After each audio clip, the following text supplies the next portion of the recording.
usages of the past. History, reputation, and storytelling. Ben Wubbs, please.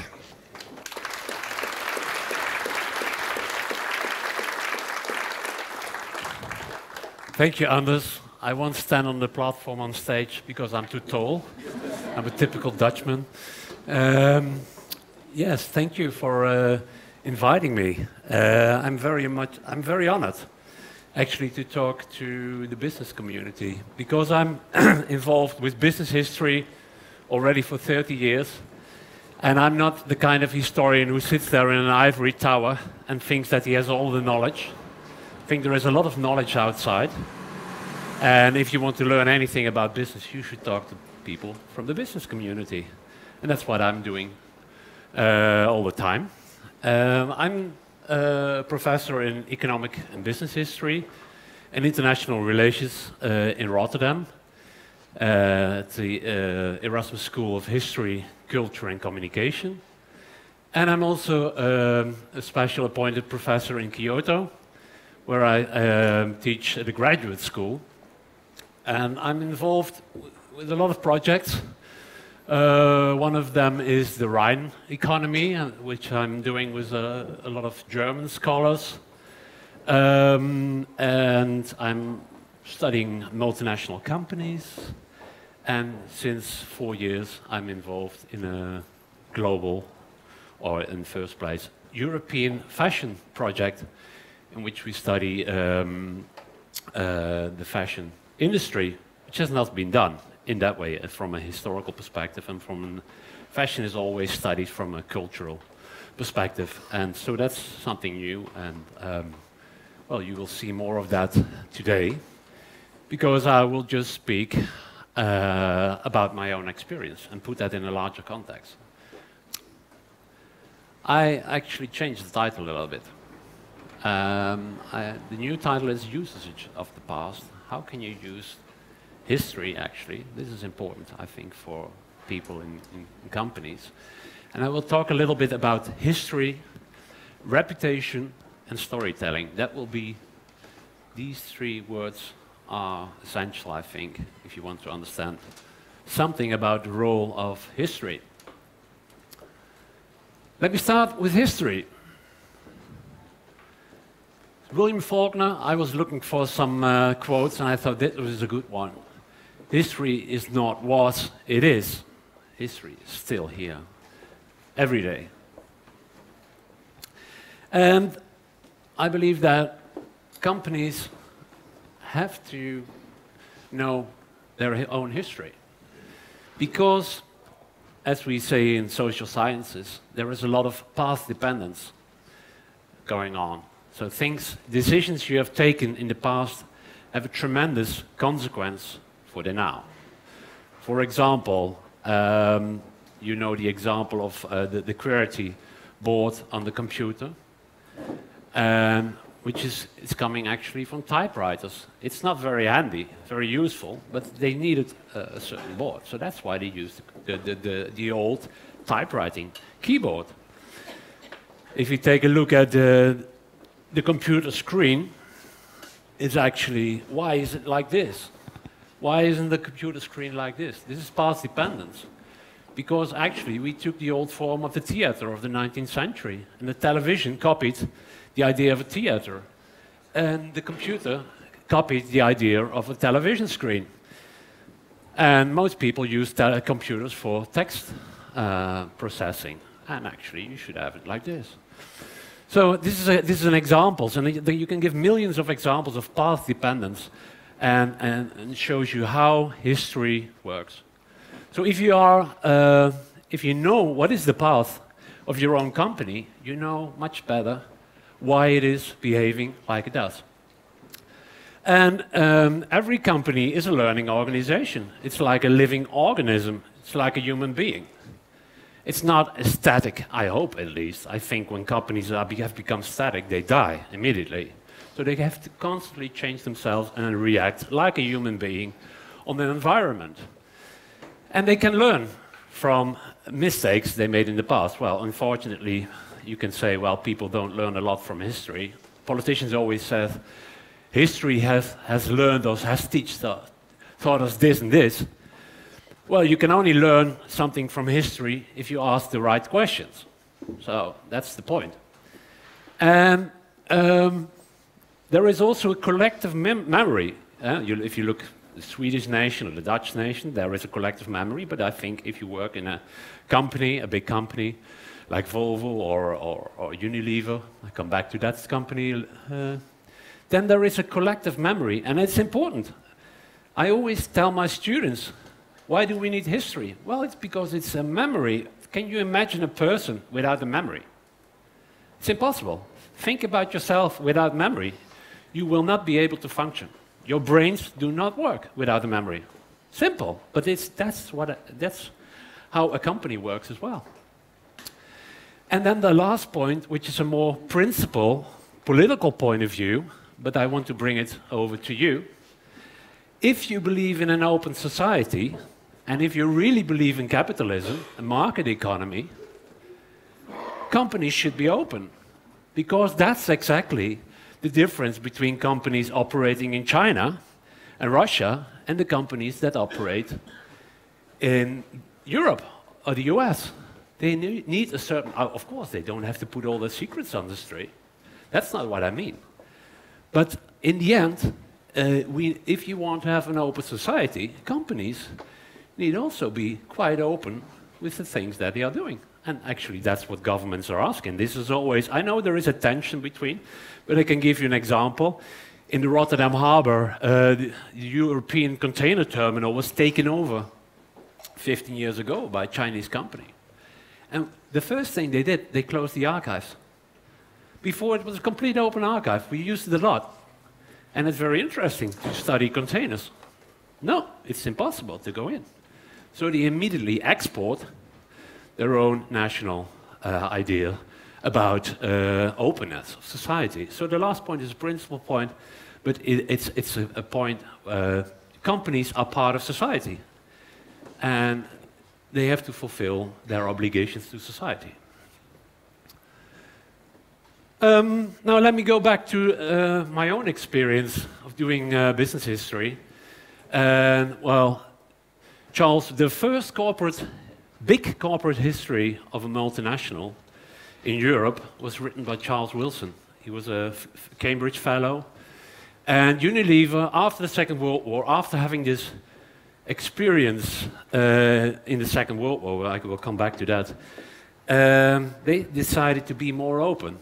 Of course, that was not just charity that they wanted to do that, but this was a period when the decartelization branch, the American decartelization branch in Germany actually was hunting Unilever, and they were hunting them as well in the United States. So they decided, well, let's put it on paper, then we can at least control the information. And they asked one of the best historians to do that. And in 1947, they commissioned Charles Wilson. And in 1952, I found in my own research, I found the whole discussion, the board discussion, about, it was ready, the manuscript was ready, but half of the board members were against publication. And they said, no, why should we publish that? And for example, Samuel, he said, the history would be a source material for left-wing critics all over the world by focusing attention to the company. And then Paul Rijkens, and he was the chairman of the company, he was a Dutchman, and he was quite left-wing, I would say, left-wing liberal. And he said, a concern which had made a full disclosure would have considerable sympathy from the public and would be less likely to be attacked. And eventually, a year later, the book was published, and it's a great book. And there is so much information about it in this book, and it gives context to this tremendous history of the largest company in the world, I would say. And this brought me to my own research. My PhD research was about Unilever, and at the time I worked at the Dutch... Sorry, yes. I'm a historian myself. Yes. And I just have a problem with the fact that somebody is being paid for writing a company's history. Is that a reliable source? Not always, of course. I must say, I never accepted money from a company. Unilever asked me, I delivered some papers for them, for the board, for example, once in England, and they just paid for my flight. I said, I don't want any money for that, because I want to stay outside the company. Because there is a danger. But I can say, I checked Charles Wilson, because I found in the archives, I've worked for 5 years in the Unilever archives, and I could see all the material that he collects. He had a whole team of researchers. I didn't have that, but it was amazing. So I could also use his material. And he was a little bit selective, I must say, because the Second World War and the Nazi period was, I think he gave 10 pages. But the things that he said were accurate, and he was not lying.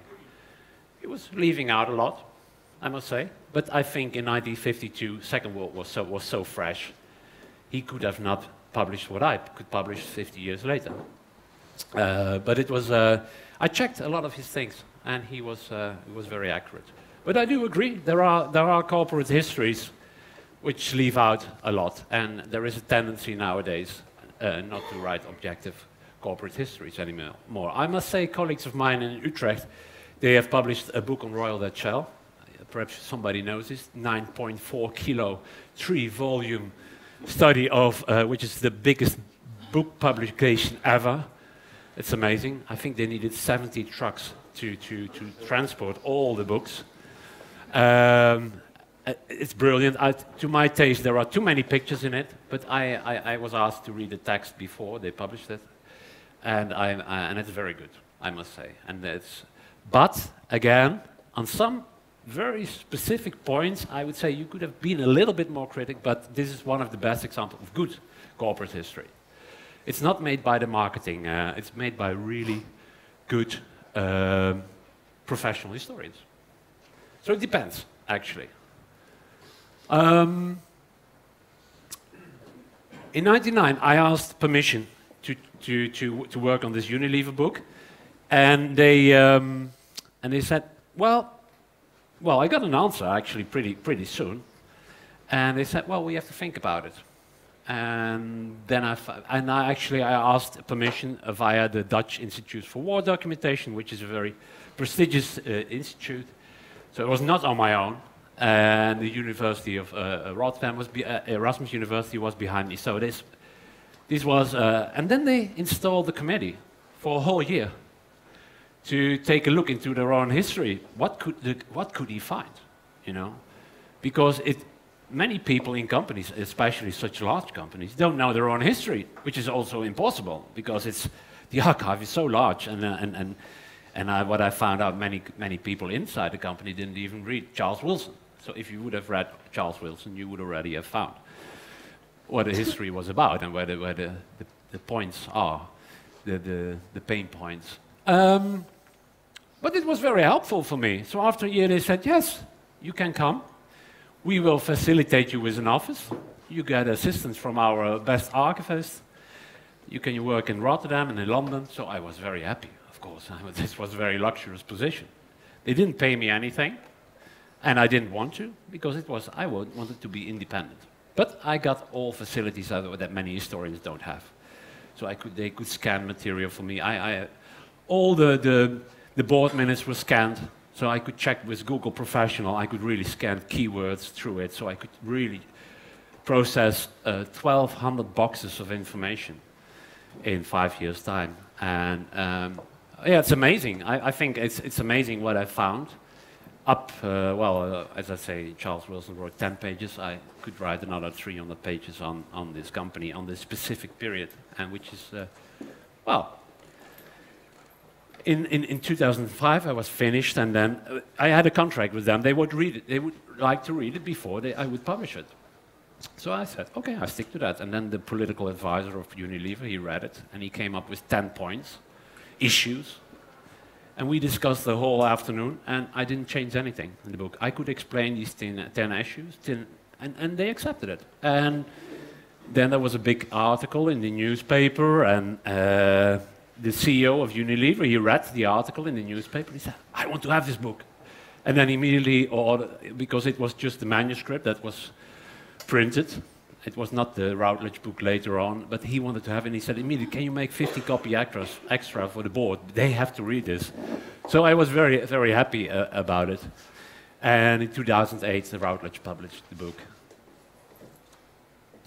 And what I did in the book, actually, was, I won't go too deep into what I really did, but it was an analytical approach. It was not a question about resistance or collaboration. You could have asked that question, because of course there was some resistance inside the company. There was also collaboration. The company was the largest company in Europe, perhaps in the world, so there were Nazis inside, and there were left-wing people, and there were a lot of Jewish people, because Unilever comes from two Jewish family firms, Van den Berg and Hartogs. So that was already one of my questions. How could they survive with this information? You know, the Nazis, they knew this. And another thing is, how would they get raw materials if the continent was completely closed, blocked by the Allies? And how could they actually survive being on two sides of the front? Being in Greater Germany and Europe, in occupied Europe, being active in neutral countries like Switzerland and Sweden, and being very active in the Allies part, in the UK and America. And how could they really survive the British Trading with the Enemy Act? Because it was forbidden to trade with the enemy. Of course, legally it was, and they survived, actually. Unilever survived. Well, I started in the book, I started to explain the history of the company, and for example, I tried to show why it was so big in Germany. Well, they already started in 1888. Was Hitler already born? Don't think so. So it was so long before the Second World War that they became big in Germany. They had more than 100 companies in Germany. And they were a merger of Van den Berg and Jurgens, two Dutch margarine producers, a soap producer, Lever Brothers, and Schicht. And Schicht was a company I didn't know, actually, but they were the largest fat processing company in Middle Europe, in Czechoslovakia. And they played a double role during the Second World War. They wanted actually to attract all the property of Unilever to Berlin, and well, and they were living in Sudeten Germany. So it was a whole it's a complicated, very complicated story. It's not an easy black and white story. Well, as I already said, it was the largest company in the world, at least in Europe. We have never made comparative research, but one of the reasons why they survived is because they had two parent companies, two holding companies, one in London, in Blackfriars, and one in Rotterdam, in Museum Park. So they had a limited company, which actually owned all the companies overseas, and you had NV, which through all this, well, this is just a very simplified diagrammatic impression, but they had all these holding companies, and these holding companies, they were Maga, Saponia, for example. They were controlling all soap interests in the European continent, etc., etc. So you first have to explain how complicated this company is. So there are no easy answers. I was discussing with Mira Wilkins, I met last week in Bergen in Norway, and she was saying, how could these Dutch companies collaborate? She's number one in international business. Huh? She's from Berkeley, and she's 85 now. She has written tremendous important books. But I don't agree with her, because European companies are in such a complicated situation. It's different than the American perspective. And she said, well, as long as the war broke out, they shouldn't have done any business with the enemy. How is this possible? Then you have to destroy your own company immediately. So it's not so simple like that. And you have to take measures, legal measures, to defend yourself. Swedish companies have the same problem, as you all know. So they have the headquarters in London. They have a headquarters in Rotterdam, and what they could do immediately when the war broke out, they had all these legal measures taken already at 38, 39, and immediately when the Germans invaded, everything changed. So NV was NV, and Limited was Limited, and the company was split up in two parts, legally. And that was one of the reasons how they could survive the Second World War. The political relations were very good. This is 1941, this picture, 1941 in London. This is the Dutch Queen. This is Prince Bernhard, head of the Dutch army, which were fighting the Nazis. And this is Reikens. He's the chairman of Unilever in this period. And you can see, he was in the front row because he was the special advisor to the Dutch government. And Unilever, Royal Dutch Shell, they were financing the Dutch government and they were giving them staff in London. Many people in Dutch government didn't even speak English at the time. They only spoke German. So you can imagine that these guys were helping the Dutch government in exile in London a lot. So this created, of course, a lot of opportunities for the company to set up strategies to defend themselves. So the conclusion for this part, well, I talked too long, is that history can be a challenge for a company, of course. This was a tremendous challenge for Unilever to give so much responsibility to a young, well, not so young, historian to do this kind of research and then hope that everything will be all right. I mean, but that's what they have to check. And so so I would advise the companies, please ask a professional historian with a certain reputation to write your history, which will be very helpful, because it can be helpful for understanding your own company. Why was Unilever so decentralized, actually, and still is? Why did they have 1,200 brands? Why is it like... I could give answers to all these questions. They were decentralized because of the war. The war had a tremendous impact, because in 1949, Hayward wrote, that was another manager of Unilever, board member. He wrote a paper and he said the decentralization of Unilever. Because the experience of the Second World War had learned them that by decentralizing the company, they could survive in difficult political situations. And 1949 was the beginning of the Cold War. And this was a very difficult political situation. So they thought, well, this strategy would also work when we have problems with the Russians, etc. So they made it into a principle of the company strategy. So, so in that way, you can analyze the DNA, I would say, as they say was a popular word, of the company. And how can you analyze the DNA of a company? Well, you have to read the history. You have to research the history, then you can find it. And of course, you need analytical tools instead of ethical.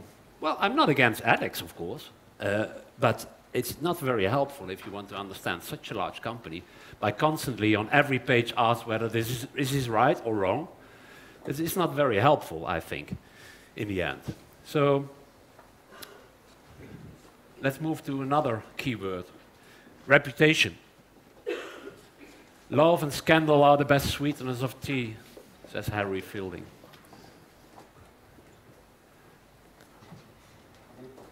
Reputation is one of the most under-researched topics, actually, in academia. And this is strange, because bad reputation is very bad for the corporate value. Good reputation is very good for your corporate value. So even in economic terms, reputation is a very important fact. You all from the marketing departments, and you understand how this works. And to understand the reputation of a company, I think history matters as well. For example, the Enron scandal, October 2001, was the largest bankruptcy in the US history until now, the biggest audit failure so far.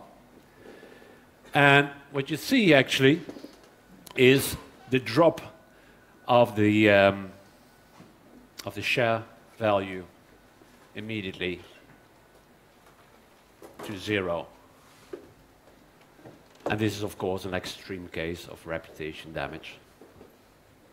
But let's go to Volkswagen. Anders already mentioned the case, but Volkswagen is an extremely important case and an interesting case if you talk about reputation, because reputation is constantly changing of the company. As you probably know, the Volkswagen project started in the Nazi period. The idea it was a Volkswagen for the ordinary people. People could save to get a Volkswagen. After they saved enough money, well, they never got a Volkswagen. They only built military cars during the Second World War. But Porsche is here explaining to Hitler, and Hitler was a real car lover, as you probably know. You see how he's so happy with the Volkswagen, like a child, looking at the model. And here you see the Beetle, when he visited the Volkswagen factory in 1938. And there was Kraft durch Freude, which was an important organization in the 1930s for the workers. And that was the way how you could save the money. Kraft durch Freude was also organizing the first holidays for workers in Germany, as you probably know. And they tried to get the German working class behind them. And you see the logo. And the logo was also, before the Second World War, was very much related to Kraft durch Freude. But after the Second World War, the British changed the logo immediately because it was too much of a Nazi symbol. And it was in 2000 they have changed it into the most recent logo.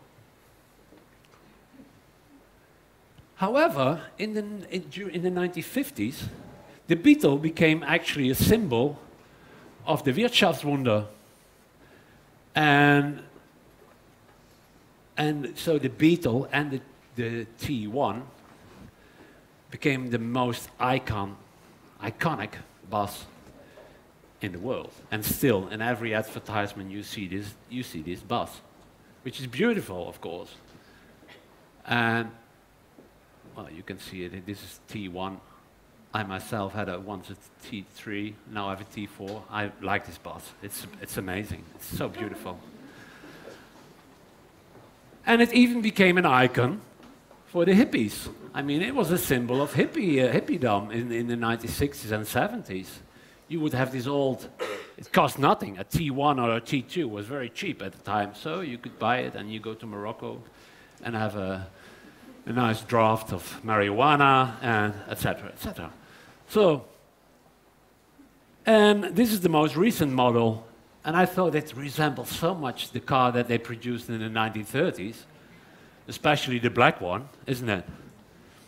Well, nobody complains about it, so this didn't do any damage to Volkswagen. On the contrary, Volkswagen was seen as the most stable car company in the world and had the best reputation. They could ask much more for their cars. For a Golf, you could ask thousands of euros more than for a comparable car, just because it was Volkswagen, not because it was better, but because it was Volkswagen. Pure reputation. And if you look at the best performing brands before the big scandal, it was always Volkswagen. That was in the top 3. However, in 2015, we had this big scandal, and the management first said, well, we don't know anything about it, you know. And then you saw the share prices of a Volkswagen completely collapsing in a few months' time, and they are struggling. And every month you hear the news about Volkswagen that they are in financial troubles at the moment. And this is also how they dealt with their own reputation, I think. And they were not used to defend themselves or to react to that. That's why they had a very stupid reaction in the beginning. They should immediately have thrown it open and say, well, that would have been my advice. Openness would have helped them instead of trying to hide the things. Last part, storytelling. How many minutes do I have, Anders? You have Good amount. Okay. Okay, last part, storytelling. And this is a hip word at the moment, and it's very close, actually, you would say. History, many people don't understand that history is about stories. So it's history and storytelling are very close, but they are not the same. One of the marketing gurus, Seth Godin, I'm not a marketing person, but probably you know him. He said marketing is no longer about the stuff that you make, but about the stories that you tell. And this is a story that LVMH, another company that I'm studying at the moment in my fashion project, and they use this slogan, passionate about creativity. And this is one of their stories. They are passionate about creativity. LVMH is a merger of Louis Vuitton, Moet Hennessy. So it was a trunk maker, suitcase maker in the 19th century. And in 1987, this company merged with champagne producers and cognac producers in France. And it became actually the largest conglomerate, luxury conglomerate in the world. And they produce, as you saw, they produce these suitcases, bags, champagne, fashion, fragrances, luxury watches, Swiss luxury watches. What is storytelling? Well, in the luxury industry, storytelling is a necessity, actually, because there is a big difference between the intrinsic value of the stuff that they sell and the retail price. So if you want a customer to pay 2,000 euro for a bag, which is a high-quality bag, but of course, the value is not 2,000 euros, obviously. But it's a special thing, so you have to have a story. And if you read the material that LVMH is producing, you can find it yourself on the internet. They have a beautiful website, and they have these beautiful annual reports and reference documents behind it, 500-600 pages each year. You can just, it's for investors, of course, but you can, for each year, you have 800-900 pages of material. You can just get it. You can get it from their own. But many people, or almost no people, are doing this. Just read the stuff that they are doing. And everything is about storytelling. So they have to add value through brand management. And the emotional value is very important for the customer. History is a resource for LVMH and for luxury brands. And heritage is very important. And Kampfer and Bastien, they are two business school scholars, management scholars, and they even wrote that if there is no history, it must be invented. Actually, you can, in three ways you can do storytelling. You can tell the true history, like I did. So these three keywords are actually closely related. You can tell the true history of Unilever, but then you can use this to create myth on the basis of the true history. That's what's happening, actually. You can also reappropriate true historical elements by recent brands, and that's actually what LVMH does. They have these old wine brands from the 14th century, and they link them to Kenzo. It's an amazing strategy. I mean, so modern fashion brand is linked to a wine brand from the 14th century, and then they say we have a long history, a tradition. You see, it's amazing how they do it, but they do it constantly like that. And you can also create new legends based on the inspirations from the past. What is creativity actually? Well, creativity is originality, novelty, and of course usefulness. It must be useful, otherwise it has no economic value. And in the creative industries, human talent is very important.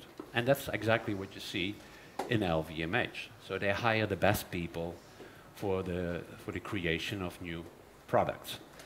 And the aestheticization of consumer projects is very important in the luxury industry and the creative industry. And especially the intangible elements acquire economic value are one of the most important assets in the creative industries. And that's what I mean by intangible assets is the heritage, for example. And it's this guy, Bernard Arnault. He's the CEO of LVMH, who was trained in America, and an MBA in America, and he came back, and he says in his autobiography, I invented a new industry. That's the luxury industry. And in a way, he's right, but it's not, of course, the complete story. And his aim is to create high-quality goods and to sell them around the whole world. That's what he says himself.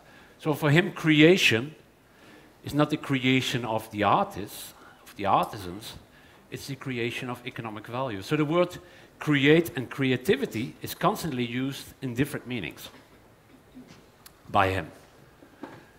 I won't bore you too much with these, but what you can see is when they merged, actually, the company, it was a mess. It was a linkage of all these different companies, and it was an economic mess. And what they did in 1997, they started to rationalize the company and to operate like an ordinary multi-divisional company. And this, in 2015, if you see, you have 4 divisions, and it's very closely split up and decentralized. And what you see is that the economic value since the rationalization process of the company has gone up. So this is not the story that LVMH tells you, of course, but behind all this storytelling, there is a money machine and a rational way of operating the company. Naturally, I'm not saying that's bad, but that's the fact. So behind all the success of the company is a rational operating company. It couldn't be otherwise, but it has not been other. You must not take the storytelling for the real history. So that's the difference. That's my story here. And here you have an example of storytelling, what they say in the annual reports, about creativity, innovation, and heritage. In all the things that they write, constantly you see the words creativity, innovation, and heritage, and that is constantly linked in one way or the other. And this is, for example, a picture that you see in one of the annual reports, which is a picture of a painting from the 17th century and about how you make perfume with flowers, and it's to create this sense of heritage, you know. And this is, for example, a table that they use. Here you see all the famous brands that they have. This is just a moment, this is just a picture at a certain moment. But you see Chateau d'Yquem goes back to 1593, and then they link it, for example, to Kenzo. Because by putting it in this way, it looks like there is a natural order. But of course, thank you. But of course, there is not a link. And they these tables constantly change because they sell brands and they buy brands, and so and they create new brands, and these new brands are also put in the same table. Very clever, actually, because if you read all this stuff, you think, oh yes, oh, yeah, they have a long tradition. Yeah, this is a beautiful quote. Today, the LVMH Group is the world's leading luxury goods company, the result of successive alliances among companies that, from generation to generation, have successfully combined traditions of excellence, creative passion. And here, the historic companies share their expertise with the newer brands. You see? It's not untrue, what they say. Of course not. It's not untrue. It's storytelling. And here they use storytelling also in advertisements. You see?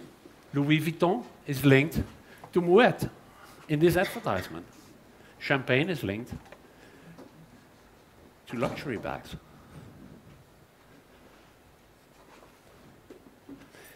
And what is the result, the financial result? You can take all annual reports of LVMH, and they are always above average on the CAC in Paris. So they are the best performing company actually in France. And I believe this goes, of course, they produce high quality products. The champagne is brilliant, marvelous. Everything that they Kenzo is very nice brand, etc., etc. The bags that they produce are stunning beauty. But you can see what the result is financially. So it's also a big money machine. And in a way, I believe a lot of this storytelling is not for consumers, it's actually for investors, who actually can be the same people. Because when you want to buy a bag of 2,000 euros, you need a lot of money. So probably you are also an investor in LVMH. But you can see the effect. It works. And this is a big money machine which brings in a lot of money, and with that money they can create new brands and creativity. And then this managing director, Antonio Belloni, in 2007, I found it also in their own documents. He says, we often say that our designers and our artisans are the soul of the companies, but we can also say that our marketing and communication teams give our brands their modernity. This guy is actually telling how it works.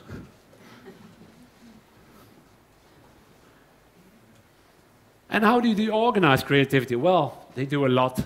They hire John Galliano, Murakami to design these things, to make special lines. They have star designers, and each brand have their special artistic directors. There is a lot of visibility of brands in advertising. They are very innovative and creative advertising. Beautiful photography everywhere in the big fashion journals. A lot of what you see there is LVMH behind, hiring the best photographers. They support art, exhibitions in Paris. They are supported by LVMH, constantly try to link to the world of art and creativity. They support vocational training in France, and they give several design prizes also to young designers. So, coming to an end, to conclusion, storytelling. It's close to history, storytelling, but it is not history. It's not history what I meant in my first part of my presentation. It's not the real analysis of how the company operates. I don't say it's wrong. Don't misunderstand me. I was asked to give different variances of how you can use history, and this is just one way. It creates myths and legends. It's brand management, it's marketing, it's heritage management, and in the end, it adds value to the company. And as Henry Ford said, history is more or less bunk. I hope I have debunked this statement now for you. Thank you very much. One question, Ben. Thanks for a really great presentation. Do you see a future trend in storytelling in the corporate world? The future, I think it will happen more and more. I mean, that's what you see. A lot of companies try to copy the success of LVMH, for example, because I believe LVMH is the best example of storytelling. The whole company is based on storytelling. Of course, it's based, really, it's based on good organization and rational financial decisions. But I mean, the front and is based on storytelling, and other companies see this, and they have not used their history to the full. And so there is a great future ahead for storytelling. It's actually a new it comes from politics, the word storytelling. It's invented in the United States in the 1980s, and it was politicians who used storytelling. And it's only later that Harvard Business School and these kind of institutions, they started to think about how can we use this for business. Yes, please. Yes, great presentation. Thank you. We have more examples of problematic historic events being used in a creative way and like supporting and not being an anchor.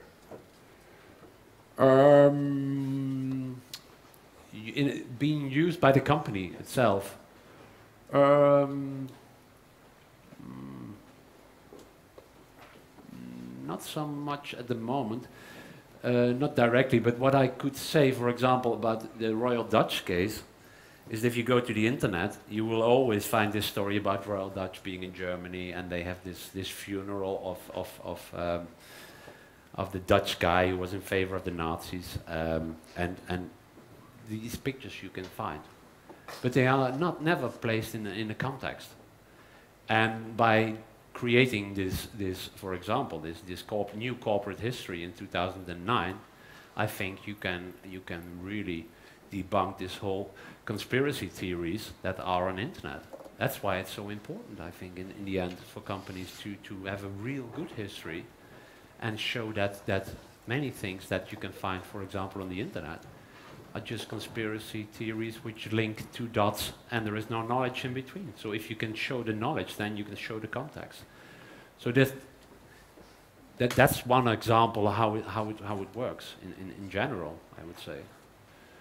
I think that the owner of IKEA, to be here, the founder of the IKEA also has a kind of Nazi sympathies and I think he's quite open about it, because I read interviews with him, and I think that's the way how you should do that. I mean, this is just one part of the corporate history. Why should you hide it? I mean, this is how it was in the 1930s. That doesn't mean that this affects. I mean, Coca-Cola is another example, and they were constantly because a lot of these American companies, they had invested in Germany, and the other example is IBM. And actually, IBM, Edwin Black, he published a book about IBM and the Holocaust. You probably know about it, which is a stupid book, actually, because it starts, well, I went to the Holocaust Museum in Washington, and I saw a Hollerith machine in the museum, in the Holocaust Museum. So I thought, what has a Hollerith machine to do with the Holocaust? And then I started an investigation. And then he writes this whole book, which is just based on these two ideas. He links this machine because they were used in Germany. Yeah, Germany was one of the highest industrialized countries in the 1920s. And IBM already had a subsidiary in Germany. And of course, the Germans were using it, but the Nazis they were Germans, and they were using these machines. I mean, you can, and that's exactly, and IBM is not actually, they are now, at the moment, they are thinking about giving a commission to, what's the name of the guy? Well, I can't, and he's a computer expert in the United, Cortara is asked to write now their corporate history. And that's a great historian, and he can debunk all these conspiracy theories. Yes? Ingrid? Ben, very, very interesting presentation, thank you. Now, I'd just like to very briefly to define for us two expressions that we hear quite often when we're talking about history, heritage and all that, and how you define all that. Because we're talking sometimes about oral history, and on the other side we're talking about storytelling. So, what's the difference between these two, and how do you see that you work with one or the other, or are they more or less the same thing? Well, what I've tried to explain in this presentation is actually that history is how von Ranke has said it, wie es eigentlich gewesen ist, how it really was. That is, according in my view, that's history. And then you can discuss, of course, what is real history, because historians do never agree upon the methods and what is real, and there is an ongoing discussion. But I would say that's history. So history is a constant discussion based on facts, and facts are the sources. That's history. Storytelling can be based on history, on the real history, but it doesn't have to reflect the real history. You can just use elements of this history, just like conspiracy theories are using it in a negative way, by just combining 3, 4 dots and say, well, this is the history of the company, and they are all Nazis, or they are all this, or they are just trying to poison the whole world with Coca-Cola or whatever. And that's a kind of, that's also story. Actually, conspiracy theories are storytelling as well. So storytelling doesn't have to relate to the real history. That's how I would define these two things. Do you agree? Well, we can discuss this more afterwards. Okay. One last question. Eva. As a consultant in business history at the Center of Business History, I quite often meet Swedish, well-established, old, innovative companies who have been taken over by, for instance, American companies or German companies who immediately put a wet blanket over the much longer Swedish history. How do I deal with that? And how do these companies deal with that towards their new management who are not interested in this early history? When I look into this Chateau d'Yquem from 1593, they should see it as a resource, but they don't. Yeah, it's problematic. That's why I'm always, to tell you the truth, if I'm contacting another company for research, I'm always a little bit disturbed when I have contact with the PR department. I want to talk to the managers of the company, to the CEOs of the company, not to the PR department, because my experience in the Netherlands, at least, is that they immediately say, no, you can't see that. They're complete paranoid.